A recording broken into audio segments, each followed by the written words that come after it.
বাংলাদেশে প্রতিদিন ঘটে যাওয়া গুরুত্বপূর্ণ নানা ঘটনা ও তথ্য নিয়ে আলোচনা এবং বিশ্লেষণে টিভিএন 24 নিউজ নেটওয়ার্কের নিয়মিত আয়োজন আলোচনায় বাংলাদেশ অনুষ্ঠানে দর্শক আপনাদের স্বাগত জানাচ্ছি। আমি আশফাক আহমেদ।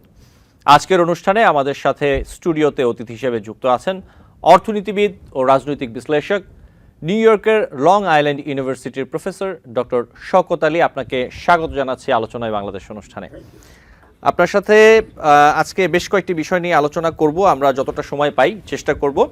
আমি প্রথমেই আপনার কাছে সরাসরি আসলে প্রশ্ন নিয়ে আসি, যে বিষয়টা নিয়ে আপনি দেখতে পাচ্ছেন সার্বিক পরিস্থিতি পর্যবেক্ষণ করছেন বাংলাদেশের যে সার্বিক মূল্যস্ফীতি সেটি আসলে 2 অঙ্কের ঘর ছাড়িয়েছে, যেটি আমরা দেখতে পাচ্ছি। এবং এই পরিস্থিতিতে ওষুধ থেকে শুরু করে আপনার এলপি গ্যাস, বিভিন্ন পণ্য এবং শতাধিক পণ্য এবং সেবায় আমরা দেখেছি যে আমদানি উৎপাদন সরবরাহ পর্যায়ে যেটি হচ্ছে যে শুল্ক এবং কর বাড়ানো হয়েছে, সরকার বাড়ানোর সিদ্ধান্ত নিয়েছে। এবং একটি প্রতিবেদন যেটি ওয়ার্ল্ড ব্যাংক দিয়েছে তা হচ্ছে যে চলতি অর্থবছরে বাংলাদেশের জিডিপির প্রবৃদ্ধি কমে হবে 4.1%। এই যে সবগুলো বিষয় মিলিয়ে এবং বাজারের যে পরিস্থিতি, অনেক জিনিসেরই দাম বেশি, মানুষজন আসলে এ নিয়ে নানা অভিযোগ আছে সাধারণ মানুষের মধ্যে, বাংলাদেশের সাধারণ মানুষের মধ্যে জিনিসপত্রের দাম নিয়ে। পুরো বিষয়টি নিয়ে বাংলাদেশের অর্থনৈতিক অবস্থা আসলে কি দেখছেন? ব্যবসায়ীদের অনেকেই এই যে ভ্যাট বাড়ানোর জন্য অথবা নানা কারণে ব্যবসায়ীরাও বলছেন যে তারা ব্যবসা করবেন না। আমরা দেখেছি বিভিন্ন ব্যবসা প্রতিষ্ঠান তারা আগ্রহ দেখাচ্ছেন না ব্যবসার ক্ষেত্রে, সরকারের সাথে নানা রকম আলোচনায় যেতে চাচ্ছেন অথবা যাচ্ছেন। এই বিষয়গুলো নিয়ে আপনি কি বলবেন? Thank you. আপনার বেশ কিছুদিন বিরতির পর মাশাআল্লাহ আবার আপনাদের স্টুডিওতে হাজির হতে পেরে আমি খুব খুশি, আনন্দিত।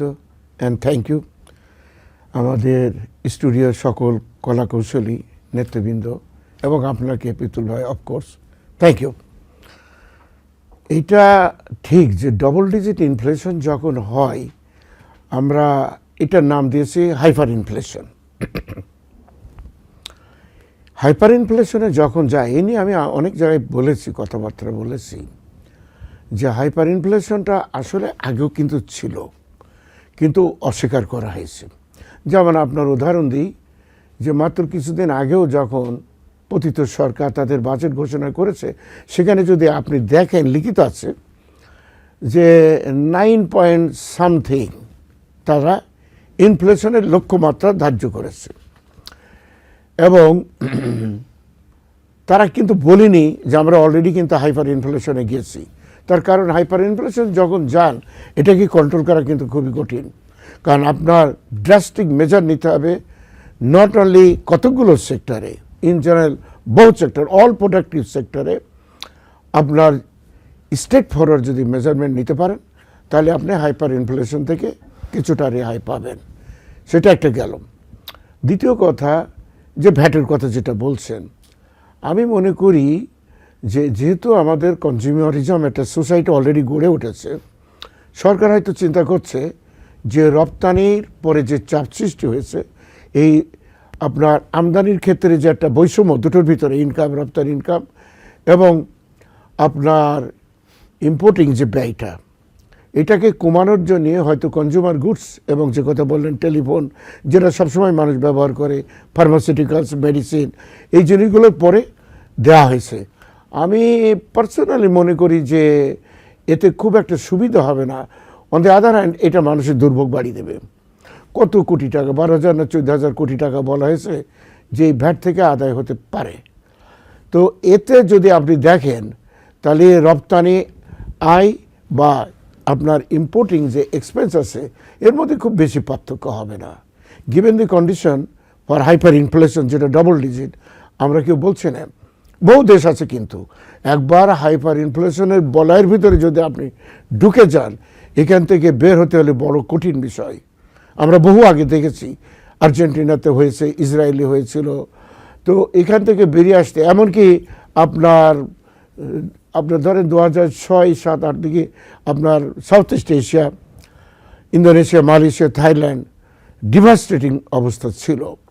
তো সেখান থেকে হয়তো বের হওয়ার জন্য সরকারের একটা ট্যাক্স ইম্পোজিশন বলে এটা করা, কিন্তু I think this is wrong way to go. কারণ আপনার ইনকাম ট্যাক্স বাড়ালে একটা বিষয় আছে, যেটা মানি সার্কুলেশন কমায়, কনজামশন কমে যায়, বা রেট অফ ইন্টারেস্ট বাড়িয়ে দেওয়া যেতে পারে। সেক্ষেত্রে এই যে জিনিসগুলো করা হয়, আপনার অ্যাকচুয়ালি একটা কনজিউমার যে গুডস অ্যান্ড সার্ভিসেসের ভিতরে প্রোডাক্টিভিটির ব্যাপারে, এবং এগুলো কুল ক্যালকুলেশনের একটা সার্ভের বিষয় আছে। কিন্তু আপনি হঠাৎ করে এই ক্ষেত্রে জাম করবেন ও করলেন, হয় কি তাতে সমস্যাটা আরও বেড়ে যায়। আমি এটা লক্ষ্য করছি। আর বাকি যে সমস্তগুলো বললেন যে আপনার বহু সেক্টর বন্ধ হয়ে যাচ্ছে, it is correct, specially garments sector. এতে ভোগান্তি তো বাড়বেই। তারপরে রপ্তানি ইনকাম, আমি আগেই বলেছি, যদি রপ্তানি ইনকামটা ঠিক নয়, মেনলি তো ফিনিশ গুডস ইনক্লুডিং গার্মেন্টস, যদি আমরা ঠিকমতো বাজারে আপনি রপ্তানি না করতে পারেন ডিউ টু ডিফারেন্ট রিজনস, তাহলে কিন্তু আপনি আস্তে আস্তে বাজারটা হারাবেন। সেখানে ভিয়েতনাম আসবে, কোরিয়া আসবে, ইন্ডিয়া আসবে, পাকিস্তান আসবে, ও ল্যাটিন আমেরিকান কান্ট্রিগুলো ঢুকে যাবে। সুতরাং ইন দি লং রান আপনি কিন্তু আরও ডবল বিপদের মধ্যে যাচ্ছেন। এক্ষেত্রে সরকারকে খুব কুল ক্যালকুলেটেড অবস্থায় তাকে ডিসিশন দেওয়া উচিত ছিল। আমি জানি না, আমি কোনো সার্ভে রিপোর্ট এভাবে পাইনি যে দ্যাট ইন্ডিকেটস যে আপনার কন্ডিশনটা আসলে কি। হঠাৎ করে জিনিসপত্রের দামটা এমনি তো বেড়ে গেছে, তারপরে যদি ইনফ্লেশনটা না কমাতে পারেন, যেটা যুক্তরাষ্ট্রে আমরা করে থাকি, গভর্নমেন্ট আপনি জানেন যে second federal reserve rate of ইন্টারেস্টটাকে বাড়িয়ে দেয়, so that the money circulation in terms of loan, consumer loan, goods and সার্ভিসের পরে যে ইয়েটা ব্যয় হয় ওটা কমতে থাকে। যখন ইনফ্লেশন কন্ট্রোল হয়, আপনি দেখেন স্লোলি ইন্টারেস্টটা কমে যায়। যুক্তরাষ্ট্রের ক্ষেত্রে এটা হয়। এই জায়গায় জি অনেকেই বলছেন যে ইনকাম ট্যাক্স কালেকশন অথবা ট্যাক্স কালেকশনের যে বিষয়টি রয়েছে, অনেকেই আছেন যারা ট্যাক্স দেন না, অথবা অনেকেই আছেন যারা ট্যাক্স ফাঁকি দেন। অনেক ব্যবসায়ী থেকে শুরু করে অনেক ধনাঢ্য ব্যক্তি আছেন যাদের ট্যাক্সের হিসেবে গরমিল আছে, ঋণ খেলাপির বিষয় রয়েছে। তো রাজনীতিক থেকে শুরু করে অনেকেই প্রশ্ন তুলছেন, এই বিষয়গুলোতে আসলে গভর্নমেন্টের আরো বেশি জোর দেওয়া উচিত কিনা, এই বিষয়গুলোতে মনোযোগ দিয়ে অর্থ আদায়ের রাস্তাটা আসলে আরো বেশি স্বচ্ছ এবং পরিষ্কার করা উচিত কিনা, রাদার দেন এই যে জায়গাগুলো, এই ব্যাপারে আপনি কি মনে করেন? দেখেন, আমি এই ব্যাপারে অনেক আগে কথা বলে আসছি যে ফাইন্যান্সিয়াল মার্কেট রেগুলেশনটা ভেরি ইম্পর্টেন্ট। আপনি যুক্তরাষ্ট্রের ইকোনমি যদি 1920s 30s দেখেন, পুরো জিনিসটা কলাপস হয়ে গিয়েছিল। তারপরে ফাইন্যান্সিয়াল মার্কেট রেগুলেশন চালু করা হয়। As of today the united স্টেটসে যে পর্যন্ত অর্থনীতির যে স্টেবিলিটি আসছে, because of the financial market regulation and the discipline. এখন হয়তো যুক্তরাষ্ট্র এগুলো কিছুটা রিল্যাক্স করে দিয়েছে, এতে অসুবিধাও দেখা যাচ্ছে। আমি অবাক হয়েছি যে সংস্কারের যে কথাগুলো হয়েছে, ফাইন্যান্সিয়াল মার্কেট ডিসিপ্লিনের ব্যাপারে আমি তেমন কোনো উদ্যোগ গ্রহণ আমি দেখিনি। অন দি আদার হ্যান্ড কোনো রেগুলেশন কিন্তু সিরিয়াস নাই যে লোন দিলে কি হবে যদি ফেরত না দেয়, কি হবে, কত টাকার লোন আপনি নিয়েছেন, খেয়ে বসে আছেন, but you are not refunding or returning it, আপনি কি ইলেকশনে আসতে পারবেন কি না, সুস্পষ্ট কোথাও আমি দেখিনি। এমনি ইন জেনারেল বলা হচ্ছে যে ঋণ খেলাপি হলে, এগুলো কিতাবে তো আসতে 30 বছর আগে রয়ে গেছে, বাট ইটস নট ইমপ্লিমেন্টেড।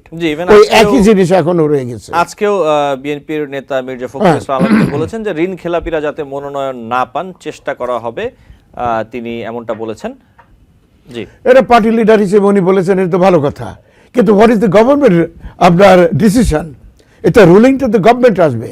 উনি বলছেন ওনার পার্টি থেকে কাউকে হয়তো, which is very good, appreciable, যে পার্টিতে যদি দেখে যে একজন ঋণ খেলাপি আছে, can not pay the rent or is not willing to pay the rent, আপনার যে লোন, তাহলে পার্টি থেকে ডিসিশন হলো তাকে দেবে না।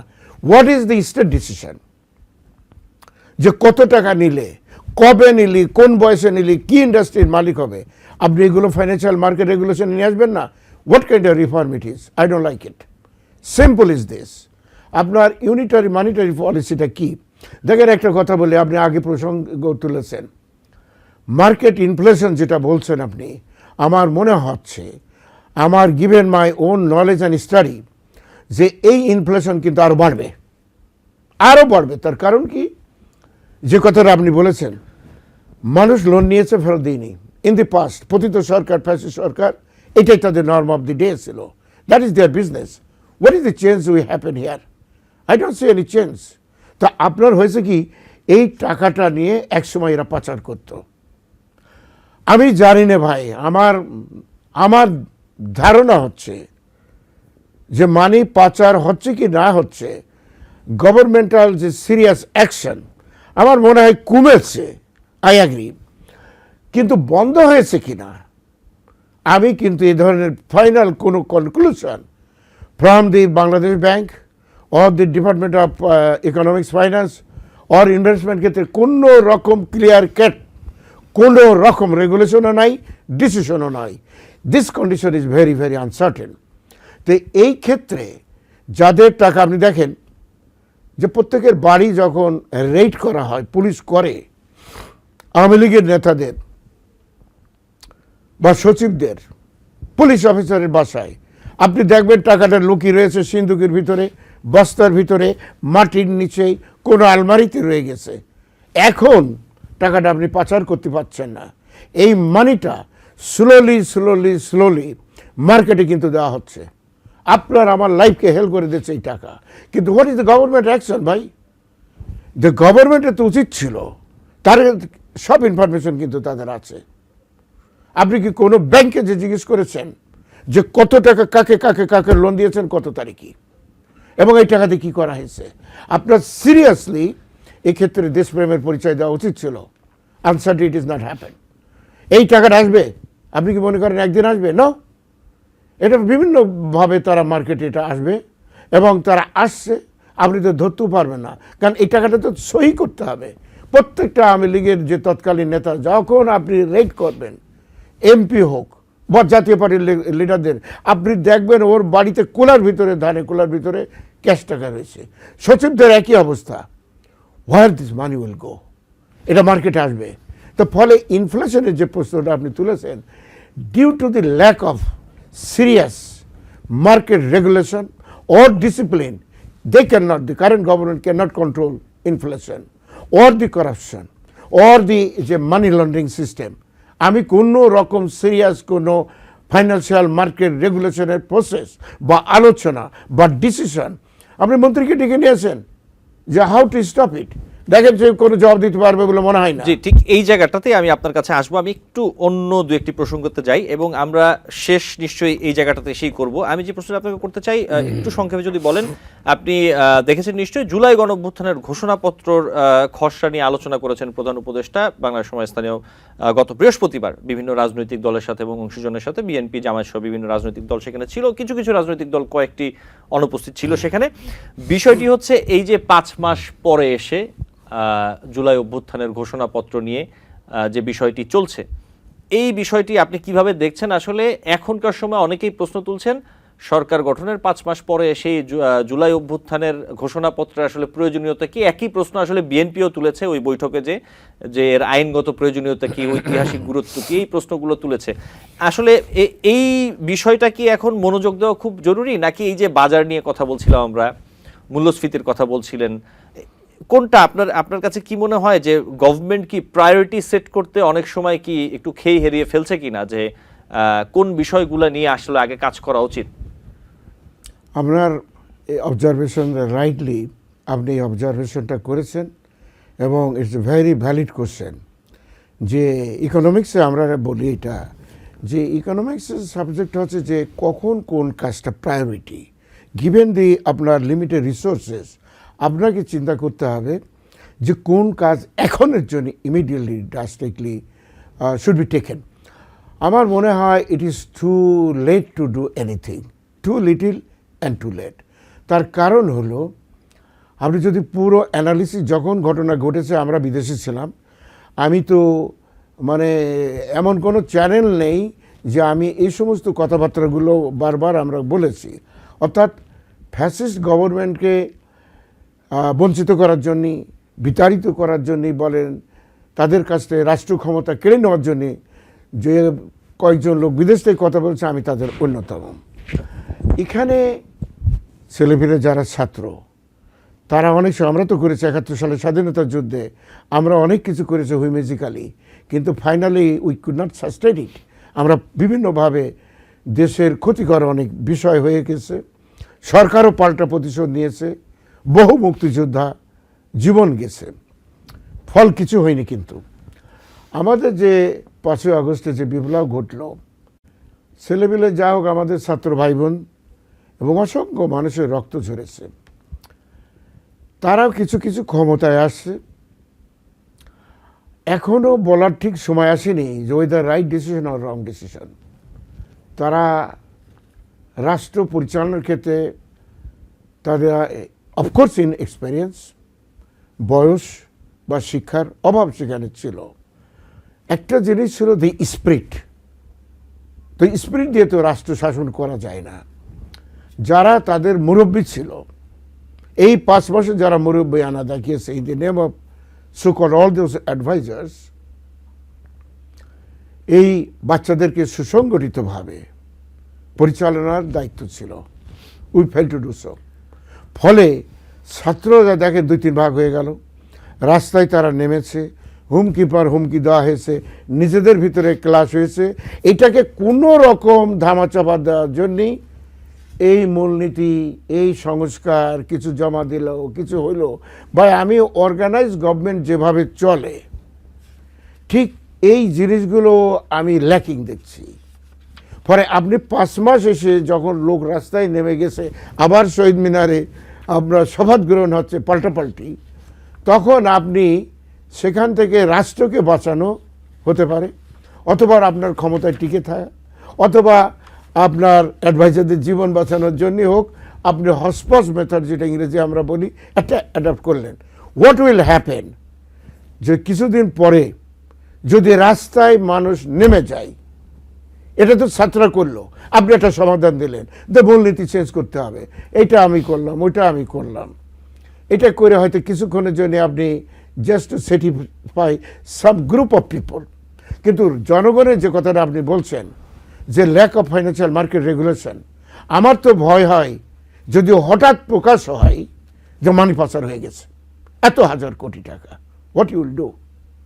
আমার ভয় হয় যে বাংলাদেশ ব্যাংক যদি ঘোষণা করে আবার হ্যাকিং হয়ে গেছে। কারণ যখনই আনসার্টেনিটি প্রিভেল করে, যখনই লুজলি গভর্নমেন্ট চলে, হাইলি ডিসিপ্লিন কোঅর্ডিনেট অ্যাকশন যদি আপনি না নেন in terms of market regulation, financial market regulation, discipline, money supply, investment, with the help of the business community, no matter what. আপনার তো দেশটা ক্যাপিটালিস্ট সিস্টেম অফ প্রোডাকশন আমরা করি, তাহলে এই বিজনেস কমিউনিটির সাথে কিন্তু আপনার বসা উচিত ছিল।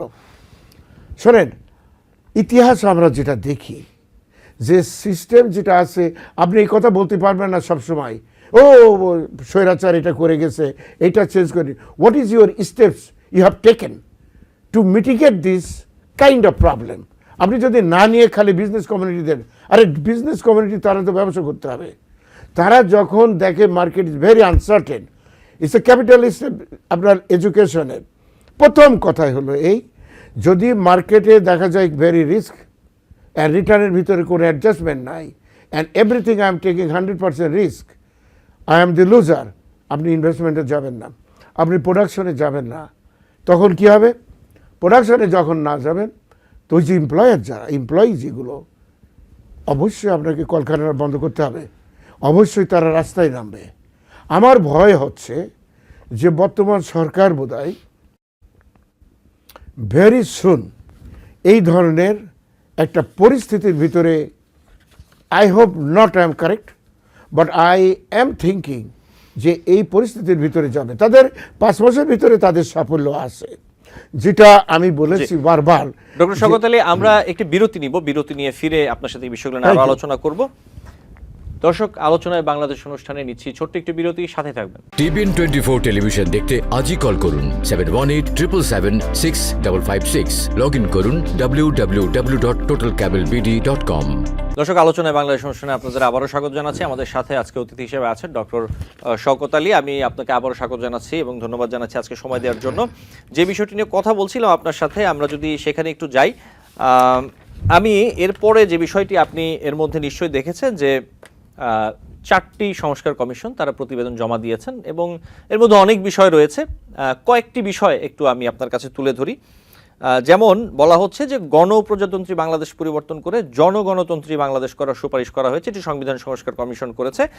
এছাড়া ধর্মনিরপেক্ষতা সহ বাংলাদেশের রাষ্ট্র পরিচালনার 3টি মূলনীতি বাদ দেওয়ার কথা বলা হয়েছে, পরামর্শ দেওয়া হয়েছে, গণতন্ত্রটা সেখানে রাখা হয়েছে এবং 4টি নতুন মূলনীতি সুপারিশ করা হয়েছে। সাম্য, মানবিক মর্যাদা, সামাজিক সুবিচার, বহুত্ববাদ এবং গণতন্ত্র সেখানে আছে, এই 5টি। এখন যে বিষয়টি হচ্ছে, এই যে সংস্কারের কথা বলা হচ্ছে এবং এই যে পরিবর্তন অথবা সংশোধন অথবা যেটাই বলি আমরা, যেটা চাওয়া হচ্ছে, এখানে সংবিধানের অনেকে বলছেন যে বিভিন্ন সময় আমাদের সাথে যারা আলোচক যুক্ত হন এবং অন্যান্য যারা রাজনীতিক আছেন তারাও বলছেন যে এই জায়গাগুলোর থেকে বেশি গুরুত্বপূর্ণ যেই অংশটি দিয়ে রাষ্ট্র পরিচালনার সরাসরি আসলে যেই জায়গাগুলো জড়িত, সেই জায়গাগুলো নিয়ে যদি কাজটা করা হয় তাহলে সেটা আরও বেশি কাজের হতো অথবা বেশি আসলে প্রয়োজনীয় ছিল। আপনি এই জায়গাটায় কি মনে করেন, এই জায়গাগুলো কি বেশি গুরুত্বপূর্ণ, নাকি যে নিয়মগুলো, যে আইনগুলো রাষ্ট্র পরিচালনার জন্য অথবা সাধারণ মানুষের জীবনমানের জন্য, চলার জন্য বেশি প্রয়োজন, সরকার পরিচালনার জন্য বেশি প্রয়োজন, সেই জায়গাগুলোতে আসলে ফোকাস করাটা বেশি গুরুত্বপূর্ণ? না, আপনার প্রথম কথা তো একটা রাষ্ট্র যখন আপনি দায়িত্ব গ্রহণ করবেন, ডে টু ডে এই জননিরাপত্তার কথা বলেন, মার্কেট কন্ট্রোলের কথা বলেন, প্রোডাকশন সেক্টরকে উজ্জীবিত করার কথা আপনি বলেন, এক্সপোর্ট ইম্পোর্টের ভিতরে সমন্বয়, এই দুটো ইনকামের সমন্বয় করবেন, এগুলো আপনাকে করতে হবে। গভর্নমেন্টের নিয়ম তো তাই, efficiency, bring all the efficiency. এটা যতই কঠিন হোক না কেন, আপনি ফার্স্ট থিং ফার্স্ট, আপনি জনগণকে একটা দুর্যোগের ভিতরে ফেলে দিয়ে কিন্তু তথাকথিত সংস্কার আপনি করতে পারেন না। সংস্কার করেন, কাজ চলুক, কিন্তু দুটো কাজই একসাথে করতে পারেন আপনি। মেনটেনিং যে কথা আপনি বলছেন, যে আপনি বলতে পারেন সেফটি নেট, আমি আগেই বলছি প্রোডাকশন সেক্টরে যে আনসার্টেনিটি রয়ে গেছে, এটাকে আপনাকে অ্যাড্রেস করতে হবে। কোন সরকার কি করে গেছে এইগুলো নিয়ে আমরা বারবার আলোচনা করতে পারি, বাট দ্য রেজাল্ট ইজ আপনার এর থেকে আপনি কিছু পাবেন না। তাহলে তো বিষয়টা একই রকম হয়ে গেল, বিষয়টা একই রকম হয়ে গেল যে বিগত সরকার বলতো তার আগের সরকার বিভিন্ন রকমের এটা করে গেছে, আমিও করে গেছে, কাজ করে গেছে, অভিযোগ করতো সারাক্ষণ এবং পরবর্তী তারা তাদের কাজ করতেন। আমরা বিগত সময়ে আমরা প্রচলিতভাবে রাজনৈতিক সরকারদের কাছ থেকে এই জিনিসটাই আমরা দেখি, কিন্তু যেহেতু এটি সরাসরি একটি রাজনৈতিক সরকার নয় অথবা নির্বাচিত সরকার নয়, সেই ক্ষেত্রে তাদের থেকে বাংলাদেশের মানুষের প্রত্যাশা নিশ্চয়ই একটু অন্যরকম, একটু বেশি। তো সেই জায়গা থেকে আসলে এই প্রশ্নগুলো উঠছে যে মৌলিক চাহিদা অথবা মৌলিক বিষয়গুলো কি আগে এই সরকারের দেখা উচিত, নাকি সংস্কার অবশ্যই প্রয়োজন, কিন্তু সংস্কার কোন জায়গাগুলো আসলে সংস্কার হবে? আমার ধারণা আপনি যেটা বলছেন কারেক্ট। আপনি সংস্কার তো একটা দীর্ঘমেয়াদী চলমান প্রক্রিয়া, আর যে কথাটা আপনি বলছেন ডে টু ডে আপনার মেনটেন করা রাষ্ট্রটাকে in terms of everything, foreign policy বলেন, ডোমেস্টিক পলিসি, ইকোনমিক্স বলে, বিজনেস পলিসি, আপনার ট্রেড পলিসি, এই জিনিসগুলোকে সমন্বয় করতে হবে ইমিডিয়েটলি। আপনি কাউকে দোষ দিয়ে বেশি দিন এইগুলো টিকিয়ে রাখতে পারবেন না। আমার কথা হলো যে দৃশ্যমান মানুষ যদি বোঝে যে দি government is working for them, তারা আপনার সাথে থাকবে। আপনি রেজাল্ট এখনই না পারলেও আপনি বলেন আচ্ছা ঠিক আছে 15 দিন পরে পাবো, but I see the government is working. মানুষ তো একটা আশা নিয়ে বেঁচে থাকবে, তাই তো? এখানে যদি আপনি দেখেন সব কিছুতে হসপস হয়ে গেছে, গোলমাল হয়ে গেছে, কোনো জায়গায় কোনো রকম কোঅর্ডিনেশন নাই, তখন কিন্তু অনেকটা আশাভঙ্গের কারণ হয়ে দাঁড়ায়। আর তাই যদি হয় তাহলে ওই যে বলতেন আপনি যে ইনভেস্টর মনে করবে যে এই মুহূর্তে ইনভেস্টমেন্ট করার মতো পরিবেশ নাই। ফরেন ইনভেস্টমেন্ট, তখন যারা ফরেন ইনভেস্টর তারা মনে করবে এই দেশে যে অবস্থা, এখানে ফরেন ইনভেস্টমেন্ট করা মানে আমরা বাইরে থেকে কোনো কিছু করা, এটা উচিত হবে না, কারণ the whole state is uncertain. এটা ভেরি ইম্পর্টেন্ট। কিন্তু ফলে ডে টু ডে গভর্নমেন্ট যে financial stability or market regulation, আমি কথাটা কিন্তু আবারও রিপিট করি, আমি কোনো প্রকার ফাইন্যান্সিয়াল মার্কেট রেগুলেশন আমি দেখছি না। আপনি একটা কথা বলেছেন, এই এখন কি হয়েছে দেখেন, আগে বাই ফোর্স আপনার এমডিকে এই ইসলামী ব্যাংকে মনে করেন তাকে মেরে ফেলবো যে তুমি আমার এই টাকা না দাও, পদত্যাগ না করো, দিয়ে আপনি ব্যাংকটা দখল করে নিলেন। তার পরিণতি আমরা দেখেছি যে ব্যাংকে কি হয়েছে। এখন এটা যাতে না হয় আপনি কি স্টেপস নিয়েছেন? যদি এটা হয়েই যায়, what is the punishment criteria? I don't C nothing.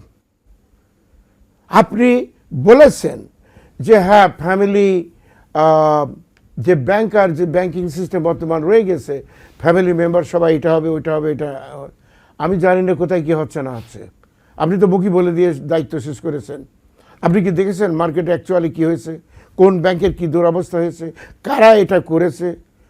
আর যদি এটাকে প্রতিহত করতে হয় তাহলে আপনি ব্যাকিং করছেন কি? গভর্নমেন্ট ব্যাকিংটা কি আপনার? আপনার পলিসি মেনটেন করলেন, আপনি মনিটরিং যদি না করেন তো তাহলে আপনি এই পলিসি দিয়ে তো আপনি রাষ্ট্র চালাতে পারবেন না। এটা হবে কি, নেক্সট গভর্নমেন্ট যখন আসবে they will face a tremendous problem. কারণ আপনি আগের সরকারের সেই পলিসিগুলোই যদি আপনি হালাল করে যান, আপনি সহি করে যাচ্ছেন কিন্তু সে অন্যায়গুলো in the name of different thing, অথচ কাজের বেলায় আমি কিছু দেখছি না, এবং যেটুকু দেখছি অত্যন্ত সামান্য। একটা স্টেট কিন্তু হুইমিজিক্যালি চলে না, তার সিরিয়াস একটা পলিসি থাকে।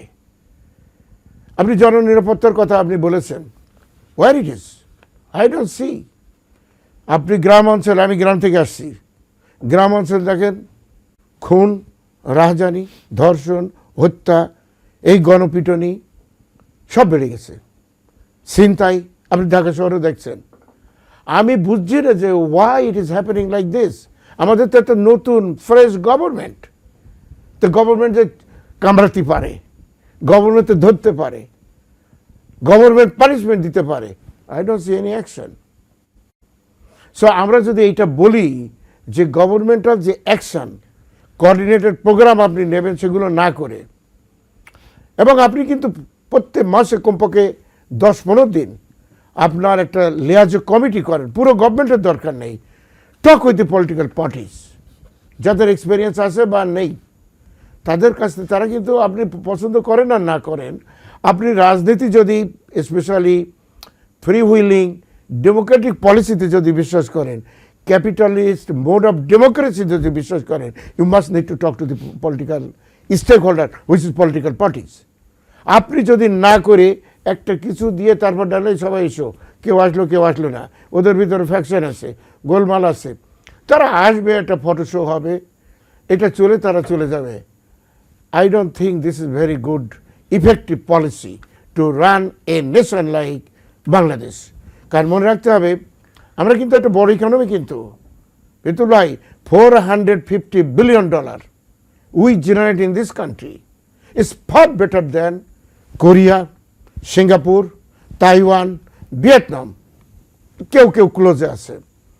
এই ইকোনমিকে আপনি ম্যানেজ করতে হলে you must need to bring আপনার এফিসিয়েন্সি অ্যান্ড ডিসিপ্লিন। যদি আপনি এটা ফেল করেন আর একে ওকে দোষ দেন, এটা কিন্তু কাজ হবে না। When you are a government only for one day, still you are the government. It is your responsibility to run this country efficiently and effectively. যদি আপনি এটা না করেন, আলটিমেট দায়টা কার হবে? আমি কাউকে দোষ দিচ্ছি না, আলটিমেট দায়টা কার হবে? ওয়েল যে গভর্নমেন্ট যে আছে, রেসপন্সিবিলিটি গভর্নমেন্টেরই। Two mistake can not make a right. আপনার গভর্নমেন্ট আগে করেছে, যে কথা আপনি বলছেন, আগে যে গভর্নমেন্ট মিস্টেক করে গেছে, আপনি বারবার বললেন ওই মিস্টেক করে গেছে, আপনিও যদি সেই একই মিস্টেক করেন তাহলে তো আমরা যেটা বলি যে two mistakes can not make a right. সুতরাং গভর্নমেন্টকে এই সমস্ত বিষয়গুলো নিয়ে তাদের যে একটা কোঅর্ডিনেট পলিসি, আমি একটা উদাহরণ দিই। আপনার দেখেন, আমি কারোর অ্যাডভাইজার না, আমি just simple as a simple citizen আমি বলতে পারি, আপনি ডিসি নিয়োগ, ডিসিদের কার্যকলাপ, ডিসিদের আহ্বানি, ডিসিরা সব পুরনো ছিল, ডিসিগুলো সব, আপনি কি জানেন ডিসিরা একটা train personnel, whether you like it or not, তাদেরকে ডেকে নিয়েছেন আপনি কয়দিন? হ্যাঁ, যমুনাতে ডেকে নিয়েছেন না কেন? যে কোনো গভর্নমেন্ট যে লিসেন, আই এম ইন হুকমত, I am in power, you listen to me, whatever it is done is done. কিন্তু আমার রাষ্ট্র চালানোর দায়িত্ব আমার, and you are my DC, you have to follow this rules. If you I see within 3 days বা 3 weeks, 3 months, you are not following my command, then you are responsible. আপনি 2জন ডিসিকে ধরে নিয়েছেন, জেলখানে দিয়েছেন, দিয়েছেন আপনি? দেননি। আপনি পুলিশ অফিসারদের কয়দিন মিটিং করেছেন? বিতুল ভাই, আমি বলছি how to run the country, আমার কোনো এক্সপিরিয়েন্স নেই, but at least we can see that. আপনি পুলিশ অফিসারদেরকে ধারাভাবে দোষ দিচ্ছেন কেন? You say the same thing, যে লিসন বাবা, তুমি এক কাজ করেছো আগের গভর্নমেন্টের জন্যই, তোমরা বিনা ভোটে তাদেরকে পাস করিয়েছো, দিনের ভোট রাটি করেছো, but no more, you follow my direction, I am in charge. তোমার দায়িত্ব অবহেলার জন্যে আমি কোনো তোমার এই ফেইলিওরকে আমি গ্রহণ করব না। আপনি করতে পারেননি।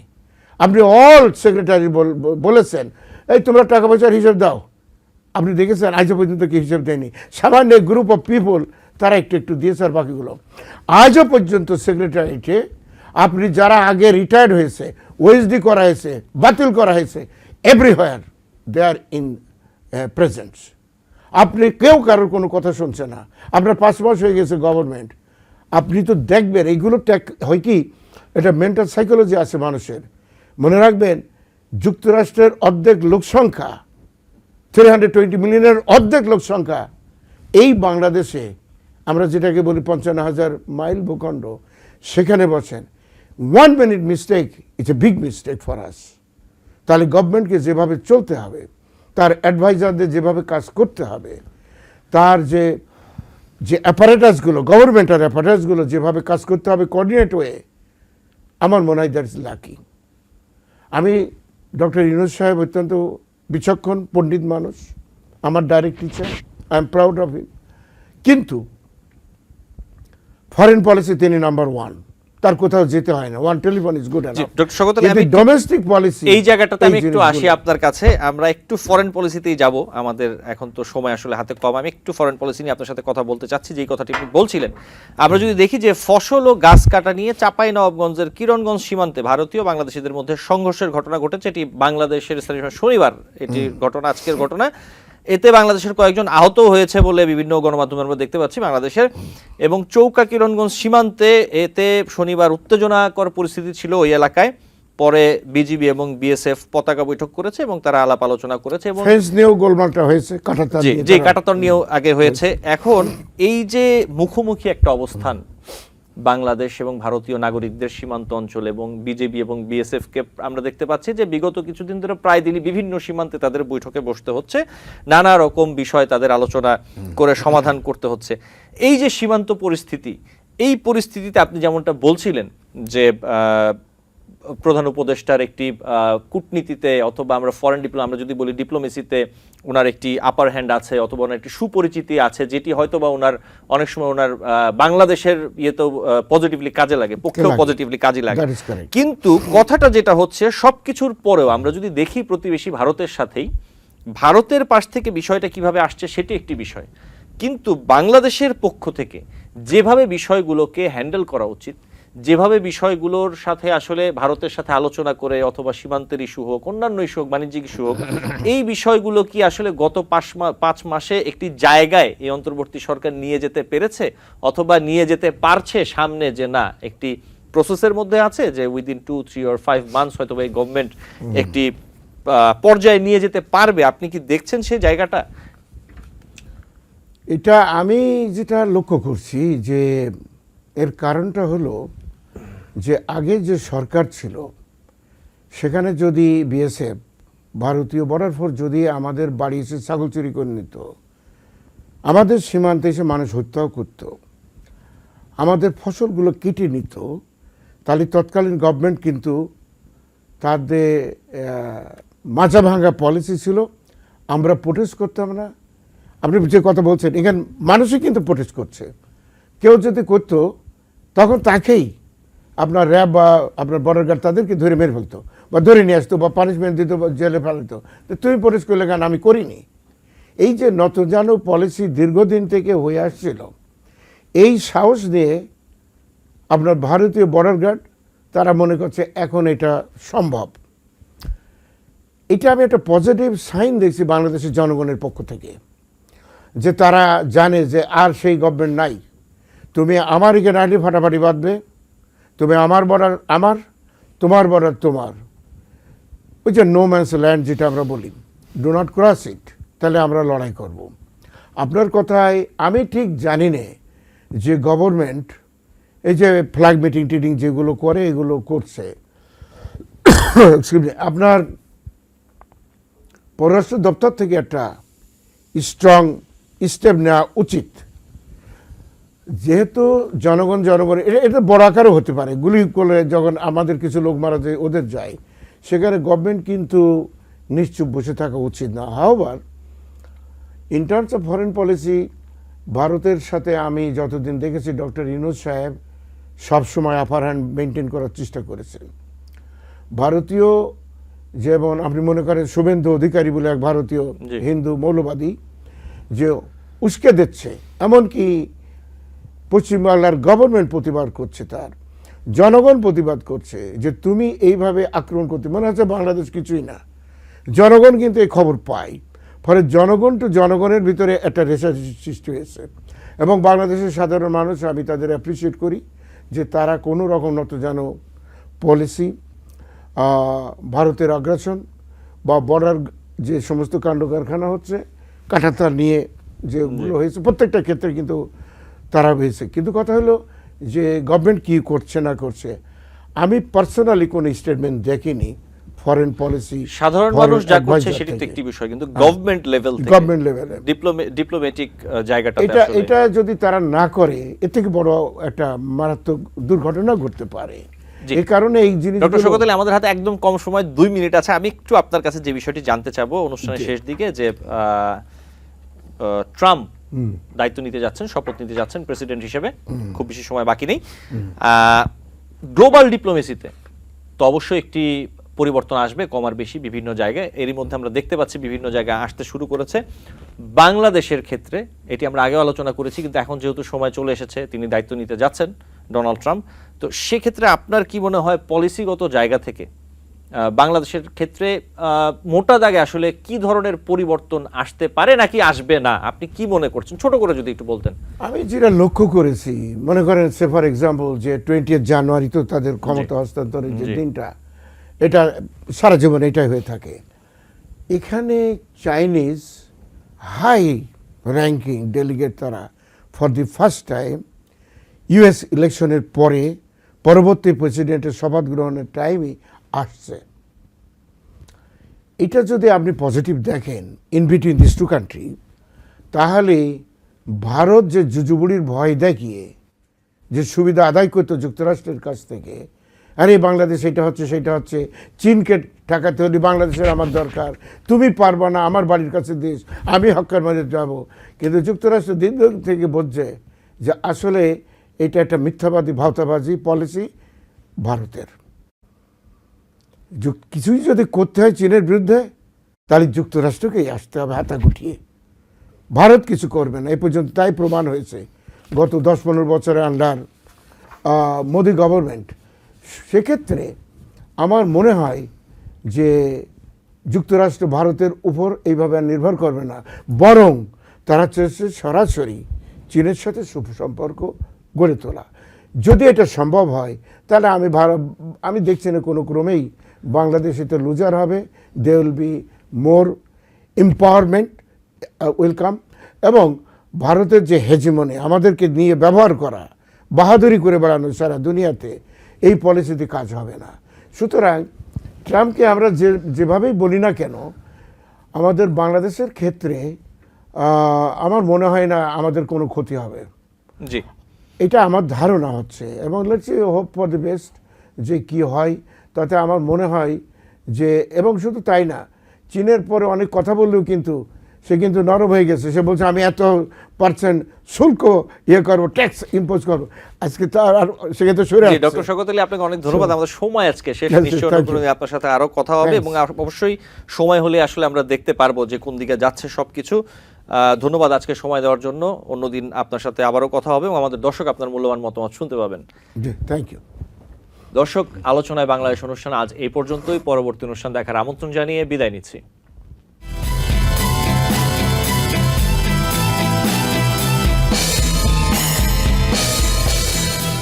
TBN 24 টেলিভিশন দেখতে আজই কল করুন 7187776556। লগ ইন করুন www.totalcablebd.com।